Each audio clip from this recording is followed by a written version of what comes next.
All aboard. Hi, I'm Rob Kelly, host of Fade Out, Citizen Kane Minute, the Film and Water Podcast, and other shows here on the Fire and Water Podcast Network. Do you like to ride on trains? I do, and I've taken a fun few trips across this country just watching the scenery go by out the window.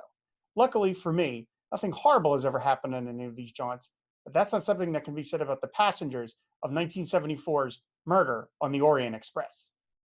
We hear the phrase, they don't make them like that anymore, a lot nowadays. But boy, is it appropriate when talking about Sidney Lumet's Murder on the Orient Express.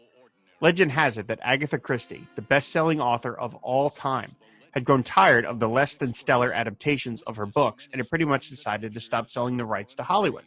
As luck would have it, one of the film's producers was related to Lord Mountbatten, an old friend of Christie's, so they got him to cajole her into agreeing to sell the rights to her most famous novel. You can see why the producers were so bullish on this movie. They had one of the greatest directors of all time, Sidney Lumet, on board. Lumet managed to assemble a truly all-star international cast. Sean Connery, Lauren Bacall, Anthony Perkins, John Gielgud, Martin Balsam, Jacqueline Bisset, Ingrid Bergman, Jean-Pierre Cassel, Wendy Hiller, Vanessa Redgrave, Rachel Roberts, Michael York, Richard Widmark, and, as Hercule Poirot, the great Albert Finney.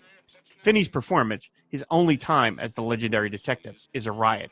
His Poirot is a very odd guy, eyes darting back and forth, crab walking down the Orient Express's claustrophobic passageways. It's high comedy in the middle of a murder mystery. Martin Balsam is also very funny here. It's Poirot's old friend and conductor of the line, who's convinced after every suspect's interrogation, they did it. The score by Richard Rodney Bennett is outstanding, especially during a genuinely frightening opening sequence that shows us the crime that kicks off the story. The screenplay by Paul Dean, the man who wrote 4 of the 5 original Planet of the Apes films, keeps things moving at a brisk pace, and Lumet is at the top of his game directing this cavalcade of stars. He was asked once how he landed all these renowned actors, and he said his strategy was to nail down the biggest star, who at the time was Connery, and the rest would follow. He was right. Years later, when asked about this movie, many of the cast would say they did it just to work with the other actors. Ingrid Bergman went on to win an Oscar for Best Supporting Actress for her role here, one of the film's 6 nominations. Bergman's win was basically the result of just one scene, where she talks for 5 minutes in one uninterrupted take.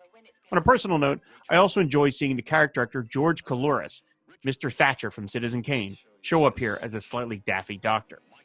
Agatha Christie attended the film's world premiere, her last public appearance before passing away less than a year later. She would go on to say it was her favorite film adaptation of all her books. There was supposedly brief talk about Finney returning to the role, but that never panned out. Probably for the best, since they could have never topped this. Murder on the Orient Express is pure Hollywood fun told with wit and style. If you haven't seen it, get yourself a ticket.